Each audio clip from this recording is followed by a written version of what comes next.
Bonsoir à tous, merci de nous rejoindre sur Maritima TV. Soyez les bienvenus. Nous sommes le vendredi 22 mars et à la une de l'actualité, une nouvelle évacuation à Notre-Dame-des-Marins à Martigues. Je vous propose d'écouter tout de suite le témoignage d'un habitant. On m'a appelé au travail en me disant que les pompiers étaient là et qu'ils évacuaient tout le monde. Donc je suis arrivée en catastrophe, j'ai tout pris, j'ai pris ma mère voilà. Et après je ne sais pas ce qui se passe. Et c'est à quelle heure qu'on vous a appelé ? Alors là, il était 15h, non, même pas à peu près vers 15h. Ça nous fait peur, ça fait 6 mois qu'on ne vit pas. Ça fait 6 mois qu'on envoie des courriers, ils ne nous répondent pas, ainsi que la mairie. Donc on en a ras-le-bol. Là, de toute façon, là on va bloquer les loyers, ils vont être contents et on envisage de monter là-bas à 13 habitants. Plusieurs dizaines d'habitants ont ainsi évacué spontanément un bâtiment fissuré du quartier de Notre-Dame-des-Marins cet après-midi, accompagnés par les pompiers pour éviter toute panique. Le point de situation à 17h établi sur place par Hervé Rico. Il y a à peu près 50 à 80 personnes qui occupent normalement le bâtiment Loup, qui sont à l'extérieur du bâtiment. Alors, quels sont les faits ? Ce que l'on sait, c'est que vers 13h30, des habitants de ce bâtiment du quartier Notre-Dame-des-Marins, dont le bailleur est 13 habitants et qui est juste à côté du bâtiment qui avait déjà été touché par une évacuation. Vers 13h30, les habitants de ce bâtiment ont évacué d'eux-mêmes l'immeuble et les pompiers nous ont expliqué avoir accompagné cette évacuation spontanée pour éviter des risques de panique. Y a-t-il de nouvelles fissures ou de nouvelles craquements dans ce bâtiment ? Eh bien écoutez, on attend l'arrivée des experts du bailleur, 13 habitants, et les pompiers sont là, ils sont présents en masse. Gaby Charroux, le maire de Martigues, est bien sûr présent avec plusieurs de ses adjoints, et on attend maintenant une prise de décision, certainement dans les, peut-être sinon les minutes, mais en tout cas dans les heures qui viennent. Ce que je peux vous dire, c'est que tous les habitants font preuve de beaucoup de patience sur le parking, et ce qui est très touchant, ce sont ces habitants qui sont venus sur le parking avec leurs valises, et des habitants qui se souviennent de l'évacuation du bâtiment voisin où les gens étaient partis avec leur clé de maison ou leur clé de voiture. Et bien là, plusieurs de ces habitants, eux, ont quitté leur appartement avec des valises et des sacs pour parer au plus pressé. Pour l'instant, évidemment, aucun blessé. On attend l'arrivée des experts. Ce ne seront pas les experts des pompiers qui n'ont pas compétence totale et entière sur ce genre de sinistre. On attend donc l'arrivée des experts pour savoir s'il y a effectivement péril ou si les gens peuvent réintégrer leur bâtiment. Mais même s'ils venaient à réintégrer leur bâtiment, plusieurs personnes nous ont dit avoir réellement peur maintenant d'y retourner.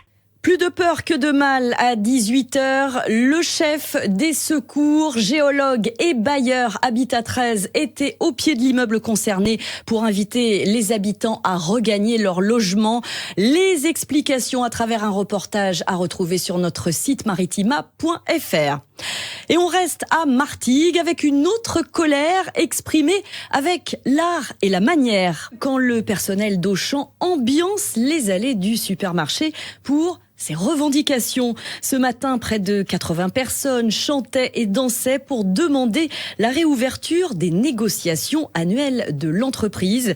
Si la grande surface était ouverte, plusieurs syndicats ainsi que les salariés criaient leur mécontentement en musique à l'entrée. Notre reporter Sarah Le Guen a tendu son micro aux syndiqués CFDT, CFTC et FO. Regardez.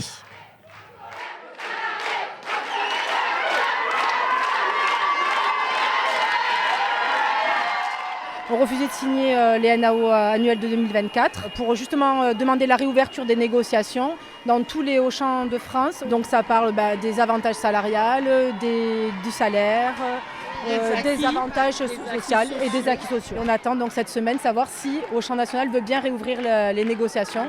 Sinon, il y aura un mouvement beaucoup plus dur le 29. Ce qui nous manque à l'heure actuelle, c'est l'écoute. Voilà.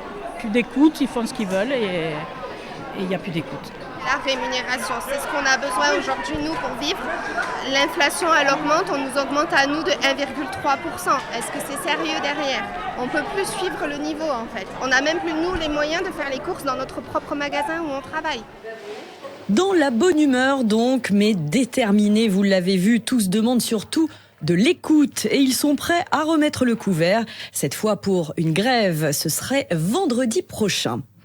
Lutte anti-drogue, l'opération Place Nette XXL se poursuit à Marseille. 149 personnes, on vous le rappelle, ont été interpellées depuis le début de la semaine. Les dispositifs policiers interviennent massivement et ce, dans plusieurs endroits. Chaque jour depuis lundi, ils sont présents quotidiennement à la Castellane. Et nous y étions ce matin, Cassandra Mourou. C'est ici que viennent d'être trouvés environ 300 grammes de cannabis et 100 grammes de cocaïne, ainsi que tout le matériel nécessaire pour vendre. Les saisies sèches se poursuivent dans la cité, ainsi qu'une forte présence policière. Mais pour combien de temps ? On ne fait pas de promesses, on demande à être jugé sur les actes et sur les actions que nous menons. Ce n'est pas juste de positionner des patrouilles dans les quartiers et puis une fois que les patrouilles et les policiers sont partis, les trafiquants reviennent. L'idée c'est de tenir dans la durée et de faire des enquêtes approfondies sur les délinquants. J'ai lu certains messages sur les réseaux sociaux, j'ai lu certains articles qui prétendaient que les dealers étaient revenus. Ce n'est pas le cas.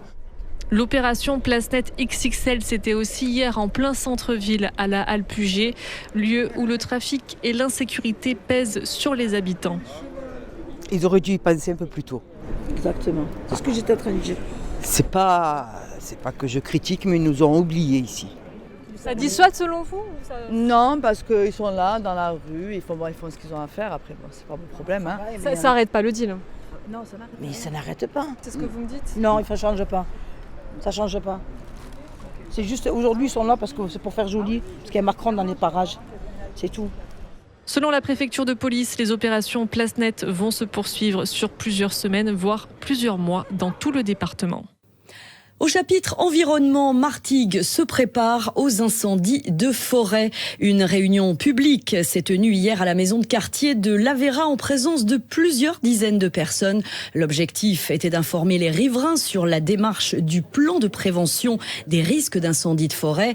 Si le projet permettrait de réduire les dangers, les habitants du quartier ne sont pas forcément séduits, notamment dû à un premier plan contre les risques technologiques industriels, le fameux PPRT. Les réactions recueillies par Sarah Le Guen.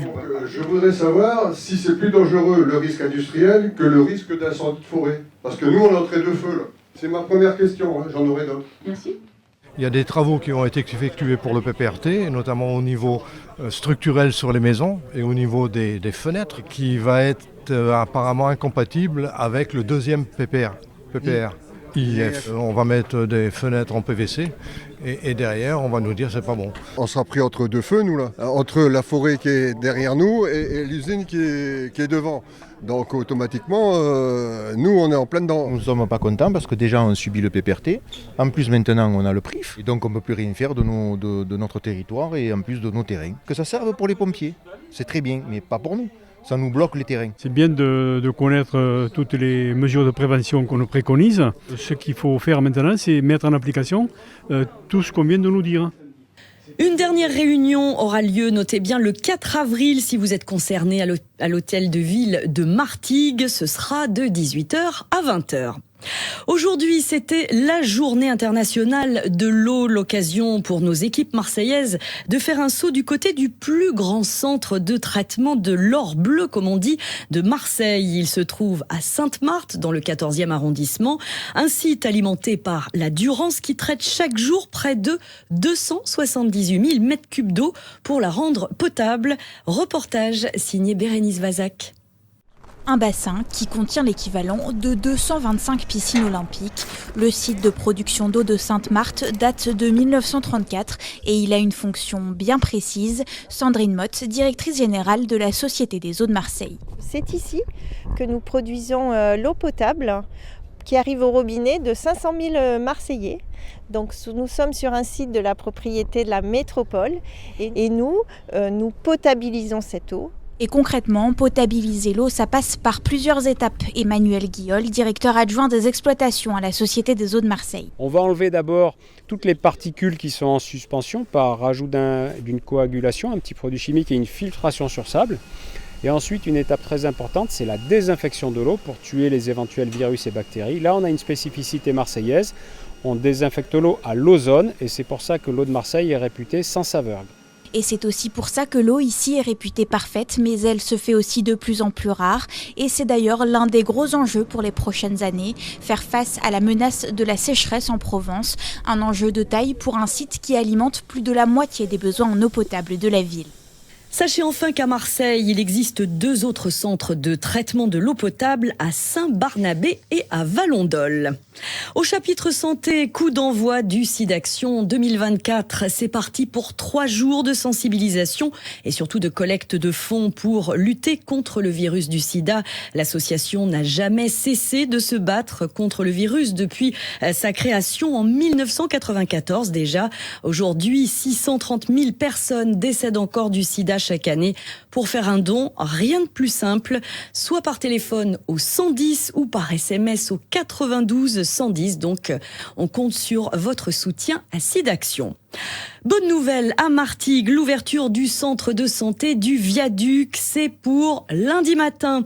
Une offre de soins supplémentaire en plus du centre de l'Escaillon. Ce centre situé en dessous du Viaduc, près de la pharmacie de la Mutuelle, va accueillir un médecin généraliste. D'autres praticiens, pneumologues, ORL, pédiatres devraient rejoindre la structure Martégal prochainement. Notez que le centre dentaire attend toujours la validation de l'Agence régionale de santé. On reste à Martigues. Tiens, s'il y a bien une structure dont le succès ne se dément pas, c'est la ressourcerie. Ouverte les mercredis et samedis, elle compte déjà dans sa clientèle de nombreux habitués. Dans le cadre du mois du réemploi, elle a programmé 2 jours de braderie, notamment avec des ateliers de relooking de mobilier, des animations pour les enfants autour de Pâques, du printemps, et puis la présence d'un marché bio de fruits et légumes, et surtout la visite passionnante des coulisses de la ressourcerie. Michel Montagne a assisté à la première durant la semaine. Reportage. Là, c'est une radio. Ça a été enregistré, pesé 0,32 kg et c'est rentré le 19. En général, quand on visite des coulisses, ce sont plutôt celles d'un musée, d'un théâtre ou d'un bâtiment officiel. Et dans le cadre d'une ressourcerie, on s'attend à trouver un vaste débarras avec des affaires en vrac. Et en fait, une fois dans l'arrière-salle et le sous-sol, on se retrouve avec une organisation quasi militaire. Chaque objet est répertorié informatiquement avec son origine, sa date d'arrivée, sa nature, son poids et parfois même sa couleur. Il est également testé et quand c'est possible, remis en état pour être réemployé. Ici, il reste de la place, mais pas pour l'à peu près, comme l'explique Mario Lombardi, encadrant, qui fait découvrir le site et son fonctionnement à la demi-douzaine de visiteurs passionnés. On a un logiciel qui s'appelle TF Shop, qui nous permet d'enregistrer tout ce qui rentre. Et comme ça, on sait tout ce qui sort à la vente, tout ce qui sort en débarras, en don et déchetterie. Il faut être un peu maniaque parce que sinon on se fait vite déborder avec tout ce qu'on reçoit en tonnage de dons. Il faut qu'un objet, on puisse le retrouver assez rapidement. Parce que si on commence à chercher des heures et des heures et des heures un objet, c'est des pertes de temps et de gains et d'espace. Parmi les visiteurs, un couple de porte-bouquins. Stéphanie et Jean sont des fidèles de la ressourcerie. Ils avaient envie de découvrir les coulisses et ils ne sont pas déçus. Je pensais que c'était plus bordélique que ça, mais franchement, tout est à sa place, des ordinateurs où il faut. Ah oui, surprenant. On ne pensait pas qu'il y avait tout ça derrière, autant de monde, autant de rangements, de ci, de là. C'est bien structuré, c'est bien. Franchement, ouais, les gens sont super. Faut venir. Puis ça apporte un plus.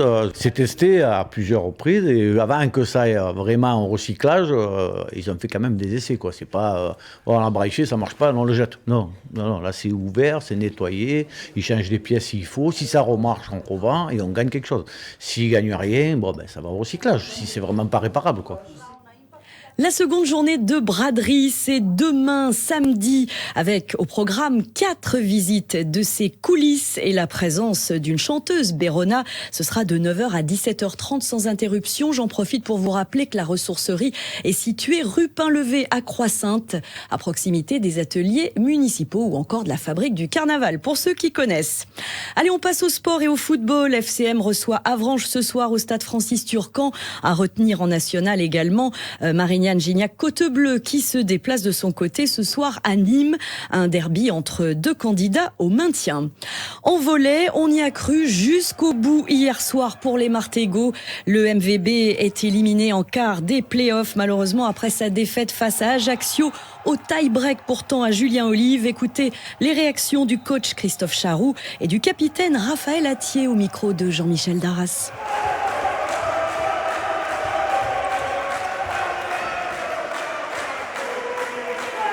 Dommage, mais franchement les gars, comme vous avez dit, ils peuvent lever la tête haute ce soir parce que voilà, on a bien rivalisé avec Ajaccio. On voulait se faire un dernier vrai combat contre cette équipe.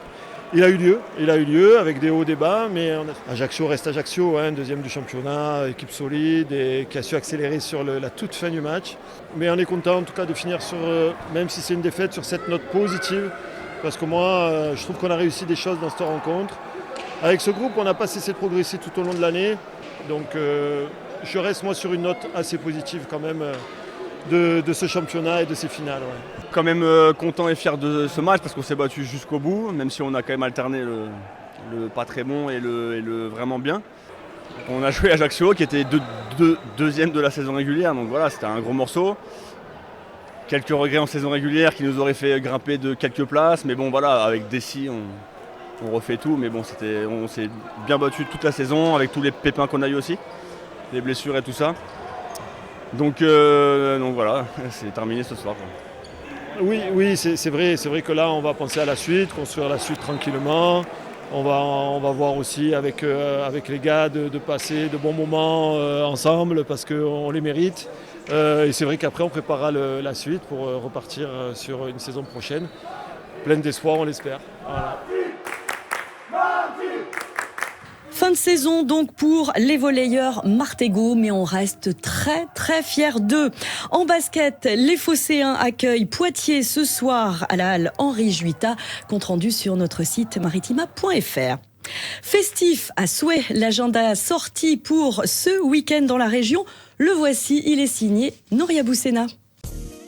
Le festival de la fête foraine prend ses quartiers à Martigues. C'est l'effervescence sur la place des Airs. À Ferrières, les forains investissent les lieux jusqu'au 7 avril.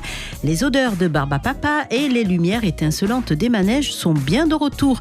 Avec une 50aine d'attractions, de quoi bien occuper les enfants dès ce samedi à 14h pour l'ouverture de la fête foraine. Place au carnaval de Vitrolles. Cette année, le carnaval a pour thème les 5 éléments, donc la terre, l'eau, l'air, le feu et l'espace. Une parade masquée commencera ce samedi à 14h30 au départ de la place de la Liberté devant la médiathèque, la passerelle. Cette déambulation se terminera au parc Saint-Exupéry pour être accueillie en musique par la Batucada du Conservatoire, puis bal électro des Minots.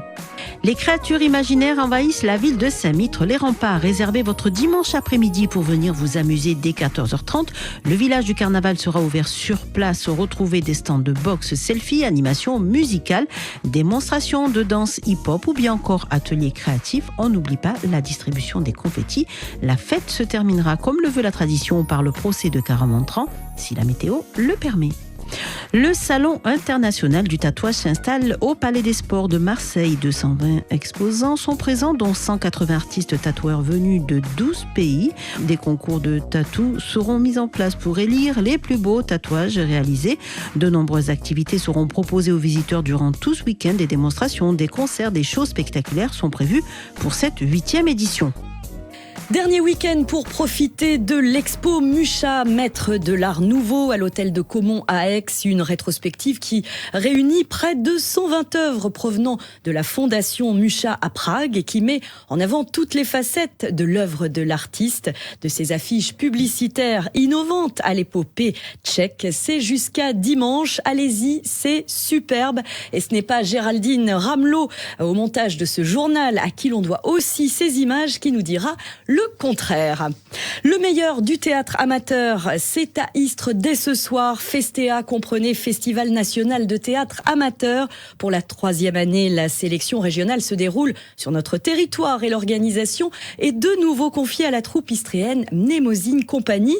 3 jours de théâtre, 6 spectacles en compétition à l'espace 233, essentiellement des comédies au programme, mais pas toujours, comme nous l'explique Elisabeth Veruni, la présidente de Mnemosyne Compagnie.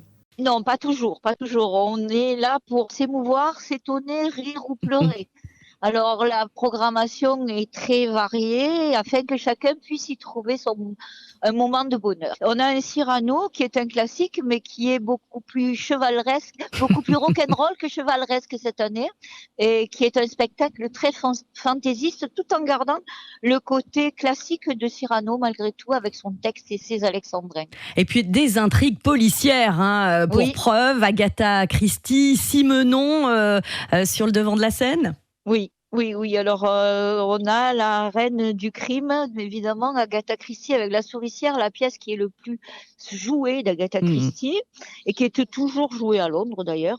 Et puis, on a le chat de Simenon aussi, qui est quand même un texte très classique que tout le monde connaît. L'humain avant tout au cœur de ce bel événement à Istres.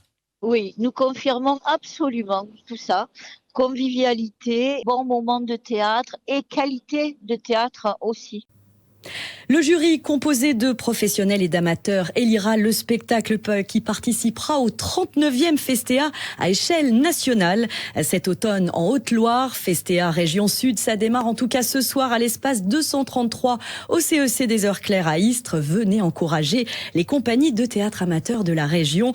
Jusqu'à dimanche, vous avez le programme complet sur le site de la compagnie ou la page Facebook. Et puis surtout, pensez à réserver vos places à l'Office de tourisme d'Istres. On termine toute voile dehors avec Standard. Vous avez dit Standard. C'est le fameux 3-mâts qui a jeté son ancre pour la 3e fois à Port-de-Bouc. Lancé en 1999, il s'agit de la réplique de la frégate russe du même nom, qui était le navire amiral du tsar Pierre le Grand au XVIIIe siècle. Vous pouvez monter à bord de cette magnifique embarcation. Les premières réactions au micro d'Alexandre Perroux. Alors c'est un bateau, c'est une reconstitution en fait d'un bateau de 1703 qui a été construit dans les années 2000, enfin 90-2000, donc selon les techniques de charpente de l'époque et pareil les gréements de l'époque aussi. C'était le bateau de Pierre le Grand à l'origine qui était le tsar qui a, on va dire, ouvert le bateau au monde extérieur. Le fait de voir un bateau comme ça, ça faisait longtemps qu'on n'en avait pas vu en fait, et de pouvoir découvrir un bâtiment comme ça, c'est assez sympa. On replonge en fait dans les films, j'ai l'impression. Et en fait, quand on monte sur le bateau, on a l'impression que c'est beaucoup plus grand que de loin. Donc c'est fou. On aurait envie presque de s'accrocher aux cordes et de faire un petit Jack Sparrow. En fait, sur le bateau, on est organisé avec un équipage professionnel de 5 personnes environ. Donc le capitaine, des officiers et un quartermaster qui s'occupe de la nourriture et des courses. Et du coup, ça fait un équipage qui connaît excellemment bien le bateau, qui est aussi chef de quart. Donc, qui est souvent à la barre, mais après il laisse aussi barrer les trainees et les bénévoles. Après les bénévoles, ils sont là depuis assez longtemps en général, ou alors ils se forment assez vite, parce que quand on reste 1 semaine, 2 semaines, 3 semaines sur le bateau, ou 1 mois, on commence à bien le connaître, on commence à voir où sont tous les bouts, etc. Donc on nous demande de faire quelque chose, ça devient un peu intuitif. On dit souvent qu'un bon gabier, c'est comme un bon pianiste, il ne regarde pas son piano quand il est en train de jouer, donc on lui dit ok, va brasser ça, va faire ça, et il sait où c'est, et il peut y aller les yeux fermés. En fait on travaille dans la nuit aussi, donc on est obligé de les faire les yeux fermés quasiment. Visite gratuite et sans réservation jusqu'à dimanche début d'après-midi. Alors surtout, ne vous privez pas. Rendez-vous sur le quai de la Maison des Projets à Port-de-Bouc. C'est vers l'Ancienne Criée et ça devrait plaire à vos petits moussaillons. C'est la fin de ce journal. Merci de l'avoir suivi. Reste à vous souhaiter un excellent week-end sur Maritima TV. À la semaine prochaine. Tout de suite la météo.